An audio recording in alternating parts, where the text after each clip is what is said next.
Hello, Slicey Dicers. This is Brian with another top 5 most carried EDCs of the month video for you. This one is for April of 2020. If you're watching this in the future, yes, there was still some stuff going on in April of 2020. It's still stuck in my house, and I live in New York. Probably going to be stuck in my house for a significant amount of time longer. Not really sure. I imagine at least another month.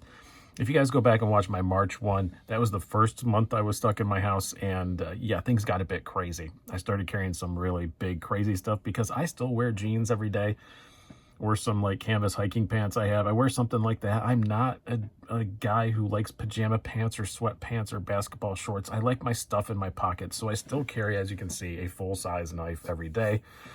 And these are knives that I carry for myself. These aren't ones for review.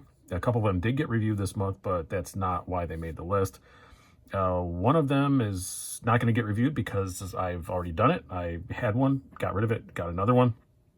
Another one has been reviewed to death. Got it just kind of for myself, and probably not going to do a review on anytime soon. I will at some point, but it's been reviewed to death. So, and yeah, there was a tie, but let's get to it. So, what was number 5? We are going to do these in rank, and they are not laid out in rank because gotta give you guys some kind of suspense, right? Number 5 was the Knives Malice. I did have one of these before. Loved exactly the same configuration, flame anno, all that stuff. They're all kind of unique, but this one looks just as good as my old one did. Love the Malice a whole ton. Ferrum Forge design. Just listen to that noise. That's reason enough to want to carry it all the time. Also, outstanding ergonomics. Very, very comfortable in the hand. And yeah, I had one of these. I sold it. Immediately regretted it. Really missed it. Was whining to Chad at Southern Edge Knife Works because they had a couple in stock. And I was like, man, I should really just buy one of those again. I really do miss it. But there's other stuff I want to get, like a couple of them that are sitting here on the table. And it was my birthday coming up, and they sent me one for my birthday. So thank you very, very much to Southern Edge Knife Works for that. Go to southernedgeknifeworks.com, use the code SDSEK at checkout, and get 15% off and free shipping. That just comes out of my mouth whenever I say Southern Edge Knife Works. It's really weird. But I do love a whole lot about this knife. I just love the looks. I love the ergos. I love the blade. I finally had to give in and cut down all the Chewy and Amazon boxes and stuff we've had delivered over the last couple months, or month and a half anyway. And it did great. Very comfortable, slices really well, nice high flat grind, M390 steel, holds an edge like a mother, and it's that typical WE quality and that WE action. It's just outstanding. The only thing I don't like about the Malice, and part of the reason why I convinced myself to get rid of it before, but now I don't care about weight as much as I used to, is that there's no milling inside this whatsoever. These are just 2 big old slabs of titanium. I don't recall the exact weight on this, but it isn't light. It's a pretty heavy knife for the size that it is. That's the only thing I don't like about it. Other than that, it is near perfection for me. I even like the little old Buick grill on it. I think it looks cool, and you can still spidey flick it and all that stuff. You can still get your finger in there. Love the Malice. Awesome knife. Not inexpensive though. $283, but not horrible for M390 and titanium, and it being a full-on WE and all that stuff.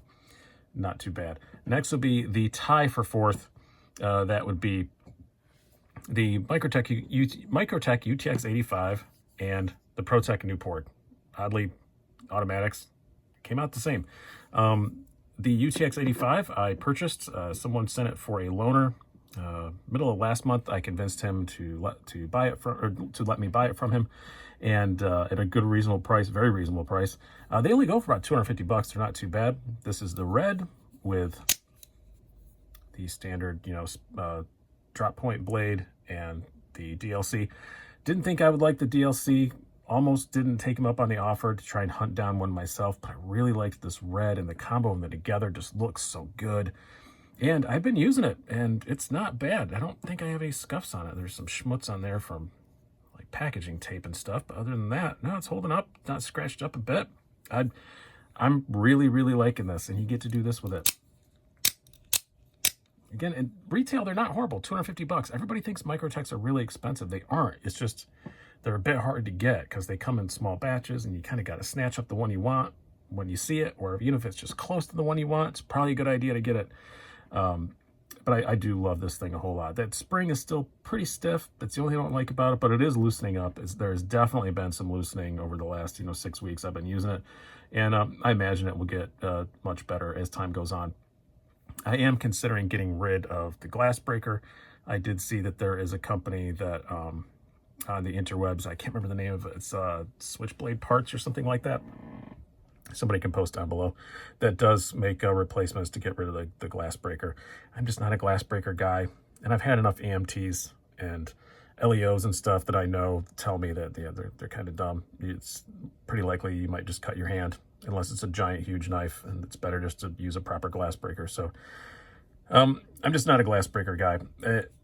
Just the look of it and stuff, just don't like it. It doesn't bother me in carry. And in fairness, the Microtech glass breaker is my favorite one because it's rounded off. This isn't a huge pointy, terrible thing on there. So, but I just want rid of it. I haven't checked to see if any of my myriad of screws fit that. I probably should do that before I buy one, because I do have a whole ton of old screws from various knives and stuff. Maybe something fits. I don't know. But not a priority. It's fine. I just thought about getting rid of it. But I do love the UCX85. And then next up is the ProTech Newport, the one that it tied with. This, I don't know if I'm going to do a review of this or not. It's been kind of reviewed to death as far as ProTechs go, although ProTechs don't get reviewed that much on the internet, I guess because of legalities and stuff. But just out the side automatic, very slim, very slicey. This is just the absolute most basic one you can get, 165, and I'm very happy with it. They do make some prettier ones, and if I was to spend a lot of money on one of the higher end ProTechs, one of the $700 or $800 ProTechs, it would probably be a Newport of some kind. I do kind of like the rose gold ones. If I ever got rid of this, it would be to get a rose gold one. But I do use this so much, I wonder about the rose gold, if it holds up. I don't know. But it's extremely comfortable in the hand, so slim, so light. I like this very thin, slicey blade, S35VN. It's only 165 bucks retail. It's not bad at all. The only thing I change about it is this pocket clip is really, really long. I don't see why it's that long. I guess it's for ergos, which it does work very well. Definitely no hot spots from the clip or anything. But I wouldn't mind it being, stopping right about there. I think that would be plenty of pocket clip for a knife this big, or this small, I should say, because it's very slim, very light. I can't remember what the weight on it is. It's 2 point something ounces. It's super, super light, especially for an auto. And I do love the Newport though. Awesome knife. Maybe supplanting the SBR as my favorite ProTech. Probably not though, but it's close. I do like it a whole lot. Next up would be, in third place, Hinderer XM18. You knew there was going to be a Hinderer on here. This one is a DLT Trading exclusive. I got it as a gift from a viewer. Well, not a gift, I should say. I did some work, and he way overpaid me by trading me this.